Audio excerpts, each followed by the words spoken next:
I think you're really going to enjoy this podcast because I certainly found the conversation fascinating.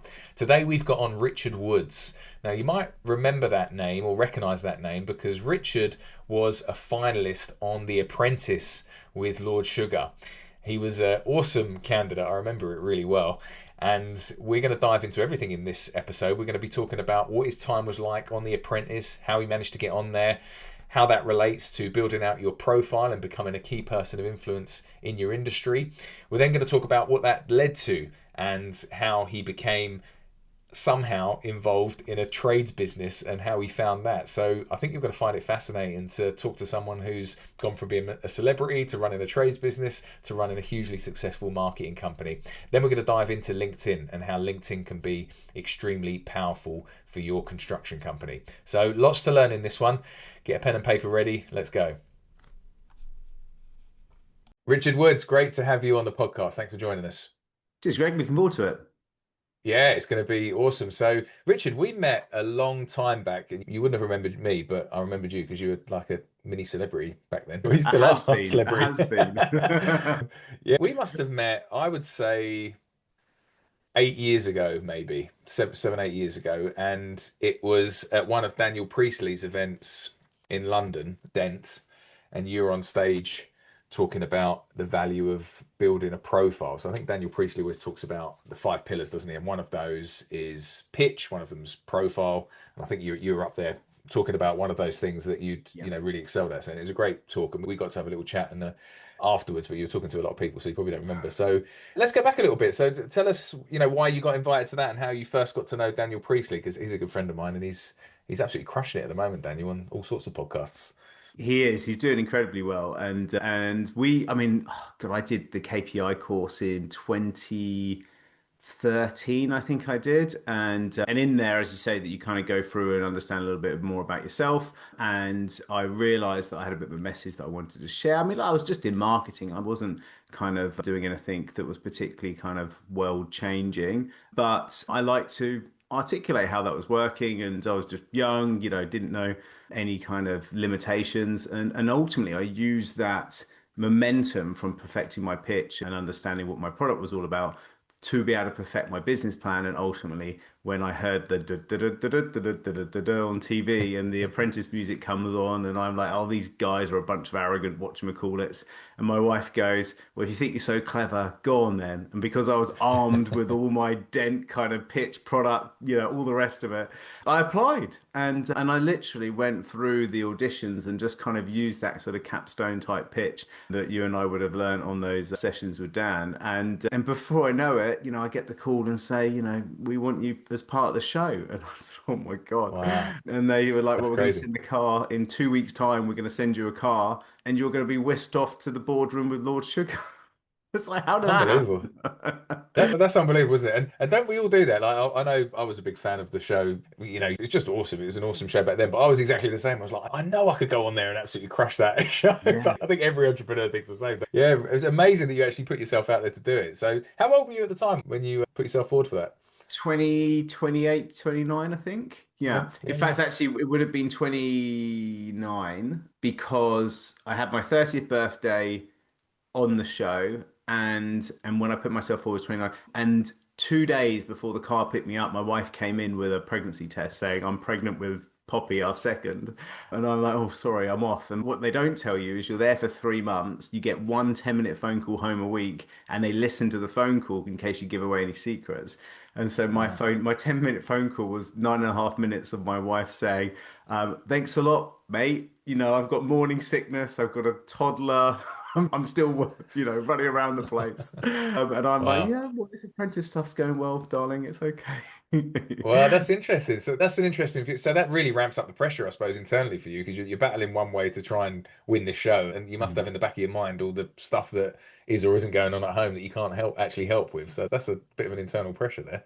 Is, but actually, when I say to any everybody else thinks you're mad, but when I talk to fellow entrepreneurs, someone like yourself, I say, look, it's 3 weeks, sorry, 3 months it's like a business holiday. You're given tasks, you're given amazing resources and facilities. You're going meeting a billionaire every single week. You're going to these amazing things. I had, and if you win, which I only lost one, so I won 8 out of 9 tasks, the prizes were great. So I raced Mo Farah round a running track as one of the Wow. prizes. I went snowboarding with Jenny Jones, who was the first Brit to ever win a Olympic medal on the Winter Olympics. And there was a load of things like speedboating through the Thames, doing a sushi creation course with Nobu. So look, there's some definite highs and lows. But if you're arguing with someone, they'll put you next to that person in the taxi so you argue more. If you're running late, they'll suddenly need to do a battery change so you're kind of even more delayed, so the pressure's up. And so it's never scripted. Like everybody says, oh, is it scripted? Is it put on? None of that. Is literally you're thrown in there like a game show and you've got to go and win each task. But Wow. what you don't realize is that they are tweaking positioning of where you are just to kind of make the fury happen, which it did boil over a few times. Manipulating it all, yeah. They're like puppets with strings, aren't they? I guess they know exactly how to pull everyone's strings They to certainly get do, the yeah. get the best of the worst out of you for sure. And you did really well in that show, didn't you? So you were a finalist, is that right? Yeah, exactly. So I still hold equally with someone else now the amount of task wins record on the show. And also we broke the record for the most amount of sales in one day and 24 hours. We did 4.2 million pounds in 24 hours of sales, which is a good Wow. record to break. I was the project manager then as well, so I'm kind of like dust it off my shoulder and say yes. But unfortunately, I just narrowly missed out in the final. And really, me just flippantly going and pitching myself to go in, I never thought I'd get on, but if I was more strategic, I would have waited a year because the year before me, a guy called Mark Wright had won, Australian actually, had Mm. won the show, and he had a marketing agency exactly like mine. In fact, we knew each other beforehand just from being on the circuit, and then I'm basically pitching the same business plan with a couple of different, I tried to tweak it a little bit, but I just didn't think I'd get on, so it didn't clock that I'd be Yeah. there in the final three, final five, pitching my business plan in the interview stages, which is basically similar to his. So that was my stupidity, really. And so, Yeah. unfortunately, that doesn't quite work well for TV. And although I felt like I was the strongest candidate, I was beaten. But I was beaten by someone your audience might know, actually. Joseph Valente, who has the Trade Mastermind. Yeah. Yes, Joe, who is an interesting character. I still know him, and I'm still on a I WhatsApp didn't group. realize you were on the same show actually. I didn't We didn't were realize we that were was on the the same same. one. He basically beat me, so fair play to him. I Oh. obviously I can't ever kind of not give him his dues on that front. But yeah, Mm. he's not. I would say in Britain, he's not everyone's cup of tea. But he's But outside of his persona online. Actually, he's a good lad. He is underneath it all. He's yeah. a good lad. I must say, well, he's obviously like a little bit of a rival business to ours, although he focuses more on plumbers and Yeah. that side of things, where we're more builders. But he's done amazing for this coaching industry, putting himself out there and getting coaching more accepted in the UK for construction. And he's just done an incredible job. And to be fair, the business he's built now, he's crushing it. Well, it looks like that from the outside anyway. It looks like he's crushing it. He's certainly built something pretty impressive. So, as you all have, you wouldn't be on there if you weren't good at what you do. So, yeah, although he's a bit of a rival, I can't take that away from him. He's certainly doing well, but I, we do get a I few would people come over question the for a bit. whole if you're on there, you wouldn't be good at what you do because there's definitely some people that go on The Apprentice that aren't good at what they do. I'll tell you that. Or there's definitely, it's not 100% of the case. Well, But they won't get to the final. They won't get to the finals. yeah, yeah, no, to be fair, yeah. So how was it? So that in the finals, that's the interview, is it, with like Claude Yeah, and exactly. So I yeah, had a few, and I was ripped apart by someone called Linda Plant, who was it's her first year. Ever since she's been kind of the pit bull of those interviews, almost kind of more so than Claude. We were all worried about Claude because we never heard of this Linda Plant one before, and she ripped me apart and kind of kicked me out after a couple of seconds in my interview. But it makes good TV, and when I yeah. look back at it, I'm like, that's what she was picking on was ridiculous, which was, the fact that I'd only made like 20K net profit in my business. I was like, I'm in my 20s, I've Mm. given you 3 years of accounts and they've shown growth in revenue and the profit's been the same. And I was like, oh yeah, fair enough, it's only 20K. But what I had in my young youth didn't say to her was like, yeah, but I also paid myself 70 grand. And then we had the 20, Yeah. and I'm only young, like, and I'm pitching against these other people who are still in business jobs, who are just trying to go and pitch a brand new idea. But of course, for me, I was like, no, fair enough. She's making a good point. Like, I am making a small profit, but like, when you lie, I still do this. I lie awake at night, going, if I only just said this, Yeah, I'm and I've sure. got to But torment me. And every now that'd and again, probably I'll go on a podcast and someone will bring it up. So. that'd probably cut it out anyway, let's be honest. It makes better TV if they can make you look a bit silly, doesn't it? So Oh, 100%. And they film enough to make you the hero, the villain, the idiot, and it yeah. just depends on how far you go and what narrative they want to give. Mm. And there's some shows that I just look like the idiot. I'm like, that was like this much, and the rest of the time I was actually leading the charge, but they really doubled down on that stupid part. And there you go. Yeah. That's No, there you go. TV.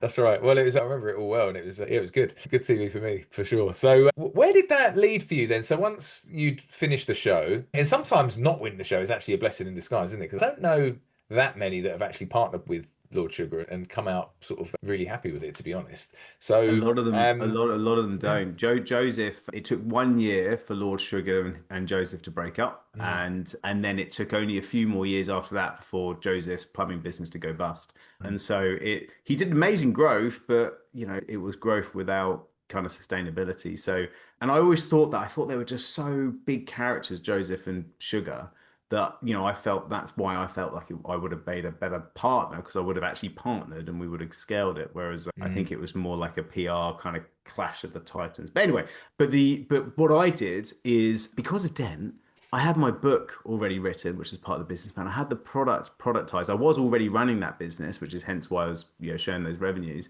and so I was ready to go. I was mm. rocking. So I did my book launch for my book at the Hippodrome Casino in Leicester Square the day before the final. So the day before I'm getting announced that actually I don't win, I go do my book launch. So we invite all the press, the Metro, everything. Like, we go and do a massive launch. I get all the other apprentice contestants, except for Joseph, because obviously I didn't want, and we bring them all along, and I do, on stage, lots of pictures in the newspapers, lots of people saying on social media that Richard's won, like it's the real way. My book goes to bestseller on loads of categories on Amazon, and then of course the next day I'll get fired and I lose the show. But the book's there That's and the clever. product's there, and the phone rings, right? The phone Yeah. just rings, which is obviously, it's marketing arbitrage. So they had their pound of flesh out of me, so I took mine back, See that? and we scaled it, right? And so quickly grew that agency up to way over 1 million in revenue, 28 staff, and ultimately sold it to a business that went on to float on the Nasdaq. So it was a really nice exit, pump and go type business, and it was good. It was great. I mean, look, it had a rocky road. I was in it with my brother, and we had some kind of fallings out, as sometimes siblings do, and then back together, and it's all good now. But yeah, it was a fun business. But that's my love, is getting the phone ringing and inbox pinging with inquiries. That's my big Yeah. thing. I love leads. I love being able to produce inquiries for clients. I love to be able to talk to how you get more leads for clients, business services, service sector, ultimately any type of service sector.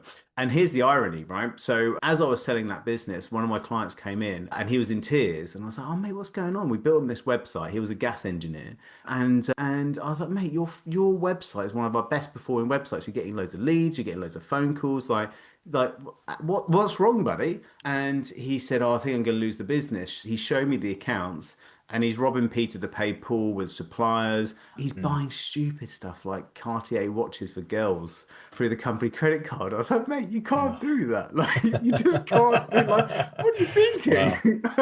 And so I was like, this business, I don't want to touch it, because that's what I can see. God knows what I can't see. But I tell you what, I do your deal, because you've obviously got these creditors, and he's done personal guarantees against stuff, and he was going to personally go bankrupt.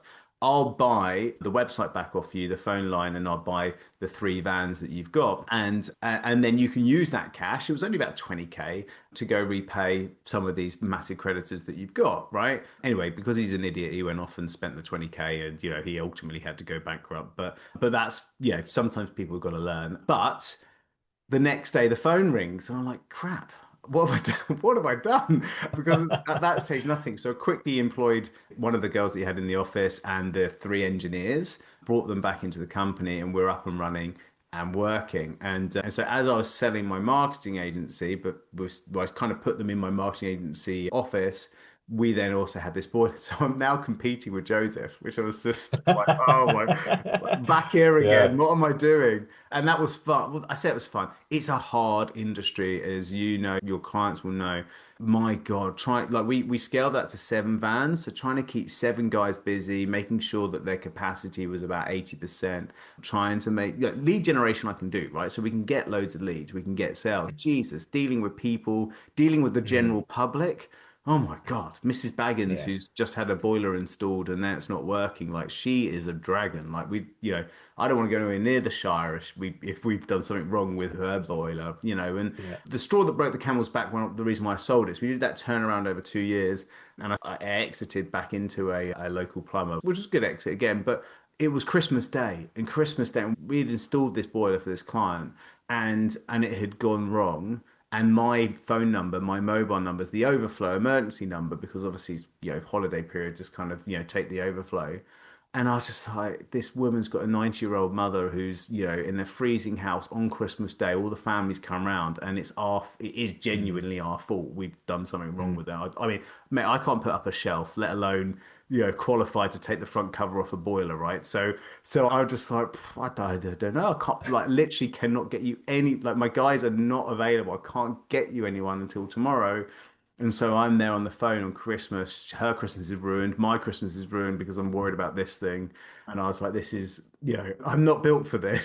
I could, No, I could get the that's phone ringing, but it's that hard, is a right? very, very hard industry. Yeah, it's interesting because we come across a number of different, and I'm so glad that you've experienced this because I got you on initially because I know you're, highly skilled in marketing and LinkedIn, but for you to have experience in running a construction business is just absolute gold because you know the pain that they're going through. So that's awesome. But we have a number that come into our group, and most are builders generally. Most, like, 80% will be builders, but then we do get the plumbers and electricians and things as well that are scaling.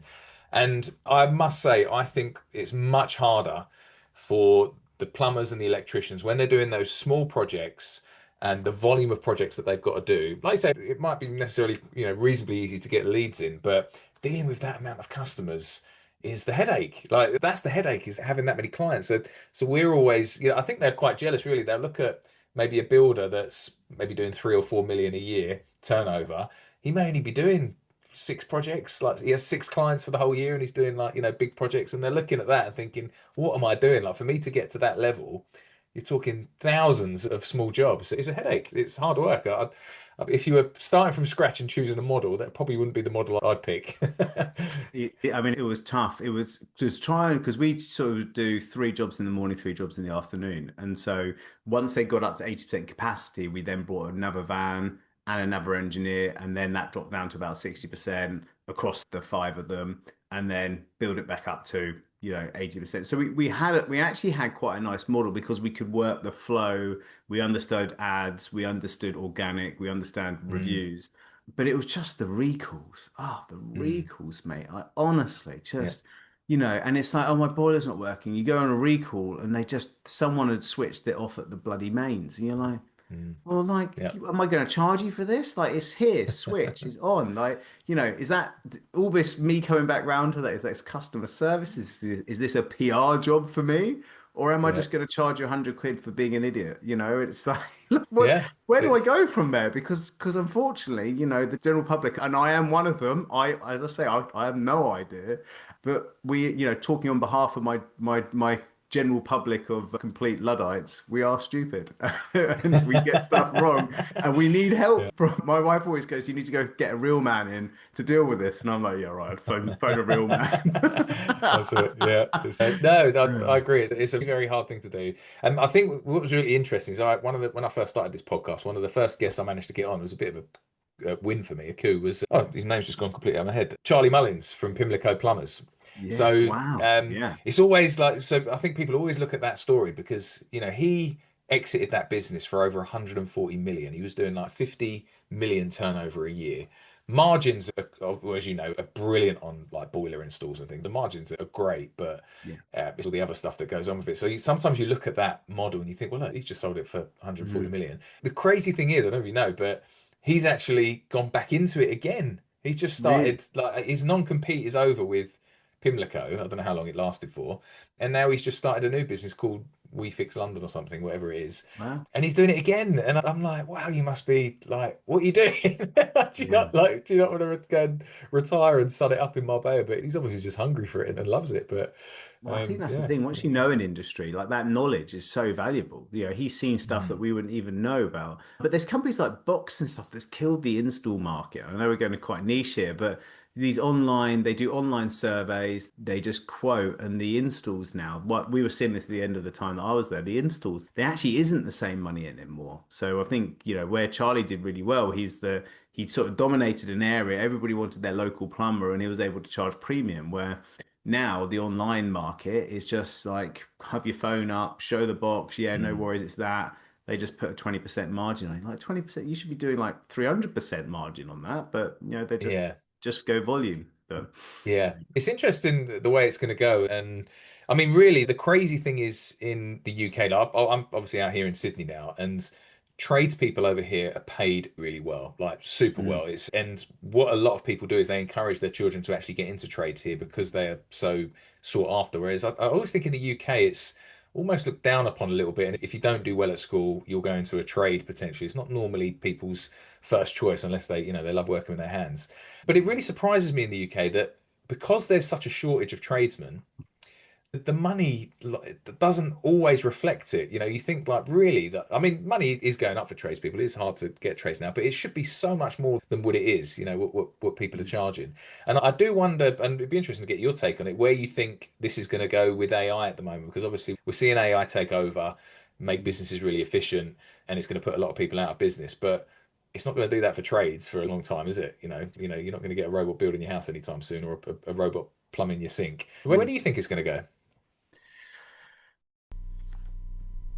Hey, can I just ask a quick favour? We're constantly trying to bring on the best guests on this podcast so we can deliver as much value as possible. But the only way we can do that is if we get more subscribers, more likes, more comments, and more reviews. So subscribe to this channel and click notifications so you know every time we've got a new video coming up. Give us a review if you're getting any value from it, and give us a thumbs up. We'd really appreciate that. Yeah, I think it will be very interesting in terms of the quoting, like we saw with Boxed and the winning the jobs. The issue you got with the UK, I think, is because of being part of the EU originally, you had a lot of the kind of cheap labor coming over from Europe. A lot of the sort of Polish trades influx, and then that kept the pricing down when I was in it. And now you still have a lot more kind of people coming in, and there's this constant kind of flow of labor that's coming in to undercut everybody to be able to then work. And Mm, obviously for them it will be more than what they were earning, but obviously I think that's what suppresses the market, just this constant flow of people who come in mm, and try and do it cheaper, and yeah. that's the problem why, which is probably not such a problem obviously in Oz. Yeah, so in terms of AI, I think they will see, and I think you'll start to see a real uplift in that trades. I genuinely see it as one of the few places that won't be disrupted. And that's the big thing that they're saying about this disruption. So when previous disruptions have come about and how you've got the online internet has kind of, as we said, disrupted the local guy. There's these big international, national companies that can buy ads and dominate a market and win all the work, etc. So the corporate, the tie wearing people could come and disrupt the tradies. Now what you've got is actually all those tie wearing suits are getting disrupted by AI. So it's the lawyers that get disrupted. It's the accountants that get Mm, disrupted. It's the kind of, white collar workers. And so that's why they're all moaning so much about this and saying, oh, we need to legislate against this because the people that are the legislants or the legislators are the ones that are going, oh, my job's no longer. Why do you need a lawyer anymore? I mean, ChatGPT is the mm, best lawyer I've ever had. I can have a chat with it and mm. not cost me anything.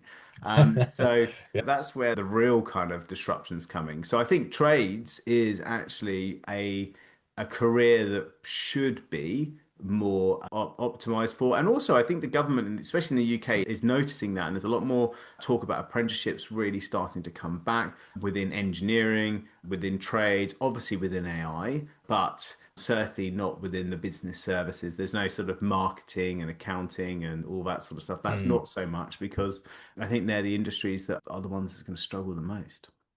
Yeah, and I guess we want to obviously get into the marketing very soon, but just staying on this theme, you're probably constantly looking at your own business, aren't you? And I think everyone is, aren't they? And thinking, well, Yeah. where are the opportunities of AI, but actually, where are the risks for me with AI at Mm. the moment? Have you thought about, what the future of marketing potentially looks like with what's coming?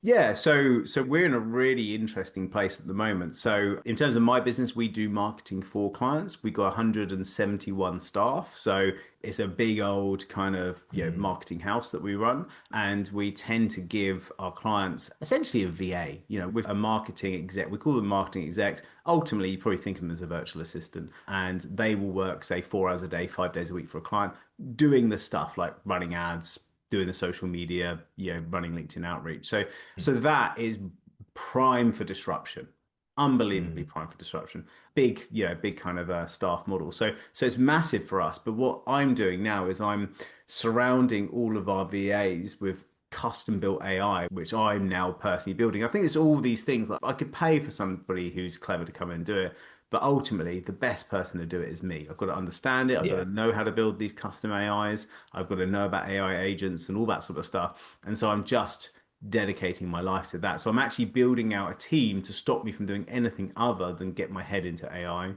it's great. brilliant. So we've got 62 custom AIs that we've built now. So each of our team has that equipment all loaded with all our IP and able to be able to basically do three persons jobs for the price of one. So that's it. Yeah, So I think maybe if anybody's in a similar shoes or sees someone in their industry doing well because of AI, don't bury your head. Actually kind of bury yourself into that as quickly as mm, possible because it's coming. And even on the yeah, trades, it will get disrupted. It may not be the actual person that's coming to lift the panel off a boiler or coming to actually lay some bricks. That's not going to be disrupted for a long time until robotics gets far better. But there's driverless cars already, right? Like you go to mm, LA, you go to Austin, Texas, you go get a taxi, the car's coming without a driver. So if you're a yeah, taxi driver, it's done, right? You are, mhm, if you're a lorry driver, it's done.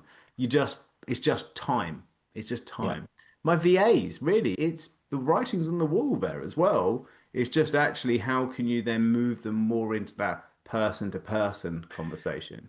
So yeah, from your chaps and chapettes, the whole point is they need to look at that and go, it's probably more the quoting, the invoicing, the marketing, the online branding, PR. It's all of the stuff that you would pay someone like me to do that is the stuff that is going to be disrupted. And so that's the bit you want to put your head into, or you want to work with someone who's already got their head well into it, who can help you with yeah. it, essentially. Yeah, I think it's really good that obviously, and I'd expect nothing less really that you've jumped into this sort of feet first. But what you're saying there, really, I mean, those VAs now that are doing, 3, 4 hours work for someone by the tools that you've given them and the training that you're going to be giving them, they're now, going to be worth 10 times the output for everyone you're putting them in with every day. So it just, you wonder sometimes, is it going to mean yeah, actually we lay off people, or does it mean actually we can just expand a lot faster because now we can do even more output and we can serve more people and do a better job for everyone. So yeah, it's going to be interesting to see where it goes. I'd love to know, just with particularly with your current marketing business, is the speciality LinkedIn or is it all marketing? Because I know you talk about LinkedIn quite a lot. Is LinkedIn the actual niche or do you do a bit of everything?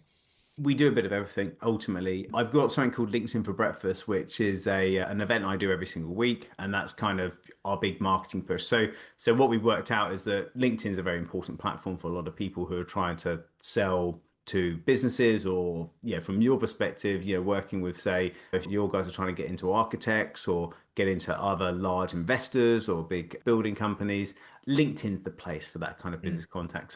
So the many of our clients are very interested in LinkedIn. So we just our output of marketing we niched there and we've gone there. Now I'm a big believer of niche your marketing, not your business. So become expert. Richard, the LinkedIn guru, can help you kind of change your world on LinkedIn. But ultimately, we still run a full agency and our clients help with everything from Instagram, Facebook ads, all that sort of stuff for clients. But LinkedIn, I see LinkedIn as being a really good hunting ground at the moment. I love LinkedIn because you can scrape LinkedIn, get a load of email addresses and phone numbers really nicely. You can run campaigns where you're connecting with people, messaging people, getting directly into it. If you try and go and connect and message yeah, over 50 people in a day on Instagram, your account's getting banned, right? So it's Mm, just you don't have the same levers to pull on these social networks. You have to go pay for ads, whereas LinkedIn's not like that. Although it does have an ads platform, you could actually be prospecting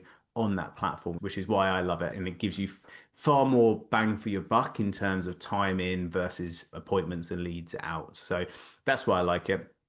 Now, in terms of kind of tactics for people who might be listening to this, definitely use your 100-person connection request a limit per day, so per week. So every week, about 100 people you can connect with safely. Now, there isn't a hard and fast rule. You might be able to do 110 one week, but LinkedIn will basically say your account has used up its connection limits if you try and do, say, 150, and it will stop you, right? So you want to be doing, we always talk about having a rhythm, like 20 connection requests a day, basically do a search. Say you want to find architects, you want to be in there. So 20 connections a day, connect with those architects. Once you get onto there, I think you obviously promote this concept as well. Start to mm. like and comment on what they're posting so you become abundant in their world. Send them a little direct message saying, hey, love to connect. Would you like to have a virtual coffee? Love to chat about whatever you're working on. And then when they come and look at your profile, you want to optimize your profile right. So don't write your profile like some sort of glorified CV because you're not looking for a job, you're looking for clients. So write it in a way that actually says, we help architects to be able to do X, Y, and Z. This is the type of projects we work on, and then have some example projects on them. And there's also a featured section you can use on LinkedIn, and you can pin, say, a calendar booking link in your featured section. And the thing that I love that people don't utilize enough on LinkedIn is the LinkedIn newsletter, because it's the only thing that has a one-click button on your profile. So you can click that and become a subscriber, which is basically gives you a lead that you can then message and follow up. But the LinkedIn newsletter is great because it's you publish articles on LinkedIn. It could just be like a simple sort of 300-word article or even just a case study of, hey, we just built this thing or we just did this project. But it gets distributed to the subscribers of that newsletter via LinkedIn. So it's LinkedIn actually emailing them as opposed to you emailing them. So the deliverability is better, more people are likely to look at it, plus is going to generate leads from your LinkedIn profile by just passively sitting there and collecting leads. So I love that. Mm. Not enough people use the LinkedIn newsletter there. And then I guess the final That's thing I'd say is just try and blend your media when you're posting on LinkedIn. So do things like run polls, ask people questions through using the poll feature, do maybe a little LinkedIn live, which you can do through LinkedIn. Obviously, run the newsletter, do posts, think about maybe doing events potentially. There's loads of different formats that you can actually use in terms of posting. Try and blend those because LinkedIn likes the variety. That's a ton of value just right there. So I think if anyone's listened to this, they've probably got to pause that and go back a little bit and put that on half-time speed just to catch up with that. That was a lot there, Richard. So I appreciate you running through that. One thing I'd love to know on LinkedIn is obviously we think of LinkedIn as the professional social media network, and that changes how a lot of people post on LinkedIn and how they think about posting. What do you think about organic posting on LinkedIn and the strategies behind that? Is there personality that wants to come out? Do you want to be telling personal stories, or is it more about, just putting case studies out there all the time, and showcasing your work and what you do? What do you think the right approach is to that? Do we have to treat this platform different to the others? No, I like, although people say it's a professional network, I genuinely think that you've got to bring your personality into that. Now, nobody wants to see photos of you, blowing out the birthday cake for your 3-year-old's birthday party because that's a Facebook thing. That's nice, that's family. Unless there's some sort of business story around, the reason why that's Mm. insignificant. But people do want to hear about your origin story. So tell people about why you got into this business. People do want to hear about the people that work for you and what they're all about. People do also like to see what your level of kind of interest outside of work is. So if you went to, if you played in a band and you suddenly got a gig at a local kind of, fair or whatever it is, and there's you on stage, that's a great story to show because it shows that you've got a hobby, but also that you've been able to then be, you've done something interesting in your hobby. People love to see that. It's a success story and it's also a personal story. That's perfect for LinkedIn. So you Mm. just want to kind of still tailor and make sure that it's not just the kind of, first day of school kind of photos. that nobody really wants to see, or well, Mm. yeah, nobody who's doing a professional stuff cares about that sort of stuff, but they do still want to see personality and opinion. Some of the best posts that I've done. So we got over, I think in the last year I was looking at, we've got 1.2 million views on our content, and Wow. some of the stuff that does really has done really well is where I was just giving a very opinionated piece about, maybe politics stuff within the UK, or there's this thing in the UK where they're flying flags on bridges, the British flag on bridges, and Mm. it's, is this a good thing, is it a bad thing? And I was having this debate online around this, and some of those get 150,000 kind of views because I'm Wow. doing opinion. Now it's not necessarily work related, but it is me kind of dealing with the big kind of problems and being a voice for the business community within that, the way I frame that. So I think Yeah. it's important. And we mentioned Daniel at the start of this program, and the one thing that he does really well is he doesn't skimp the big questions. So when the Hmm. budget came up in the UK recently, he did a thing on that and gave his opinion where he Yeah. talked That's about, true. the reason why the UK's coming down in terms of its, economic fall. He's hitting that and giving some really structured, clever ways of doing it. He obviously had that big thing with Gary's economics on the Diary of CEO recently, and he Mm. stood up for the wealthy entrepreneur's view, which is obviously the view in the UK that, it's not like the US where they champion that person. You're the devil if you're successful in the UK. You're the enemy. And Mm. he was kind of trying to shine that mirror in their face to say, hey, look, this economy goes nowhere without us, right? So if you want us to go, like it's a lot better weather in Dubai, so we can go. Yeah, It I was, think that's really valuable. Yeah, don't be afraid to have an opinion. You're not going mm, to please everyone. You might have to be a little bit polarizing sometimes. But I mm, guess, you think those whatever 150,000 views you got,